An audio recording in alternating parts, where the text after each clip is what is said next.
പാകിസ്ഥാന്റെ തന്ത്രപ്രധാന മേഖലകളിലേക്ക് ഇന്ത്യൻ സൈന്യം ആക്രമിച്ചു കയറിയപ്പോൾ വെടിനിർത്തലല്ലാതെ മറ്റു മാർഗങ്ങളില്ലാതെയാണ് പാകിസ്ഥാന് ഈ ധാരണയിലെത്തേണ്ടി വന്നത്. സൈന്യത്തിന്റെ ആസ്ഥാനങ്ങളും എന്തിന് പ്രധാനമന്ത്രിയെ പോലും സംരക്ഷിക്കാൻ സാധിക്കാതെ നാണം കെട്ടാണ് പാകിസ്ഥാൻ വെടിനിർത്തലിന് നിർബന്ധിതരായത്.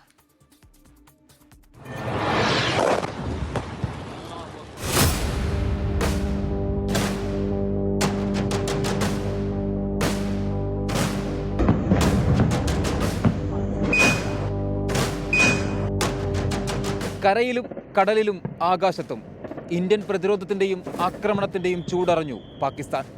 2 ദിവസത്തോളം നീണ്ട സംഘർഷത്തിനൊടുവിൽ പാകിസ്ഥാന്റെ തന്ത്രപ്രധാന മേഖലകളിലെല്ലാം കടന്നു കയറി ഇന്ത്യൻ സൈന്യം. പ്രധാനമന്ത്രിയെപ്പോലും സംരക്ഷിക്കാൻ സാധിക്കാതെ നിവൃത്തികേടിലെത്തി പാകിസ്ഥാൻ.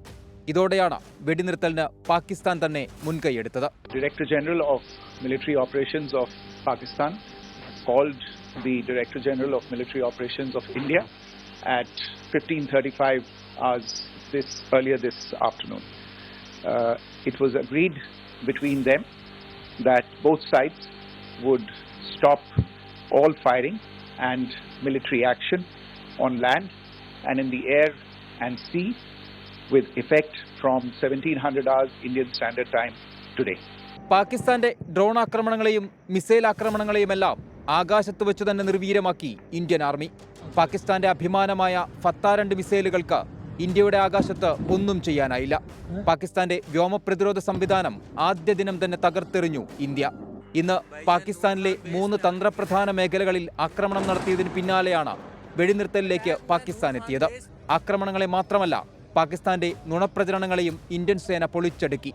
ഒരു സാധാരണക്കാരനെയും ആക്രമിക്കാതെ പാകിസ്ഥാന്റെ ഭീകര കേന്ദ്രങ്ങളെ മാത്രം ലക്ഷ്യം വെച്ചായിരുന്നു ഇന്ത്യൻ ആക്രമണം.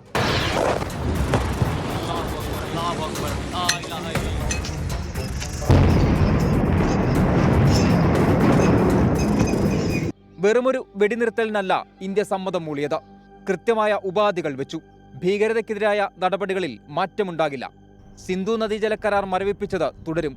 നയതന്ത്ര നടപടികൾ തുടരുമെന്നും ഇന്ത്യ വ്യക്തമാക്കി. News desk 24.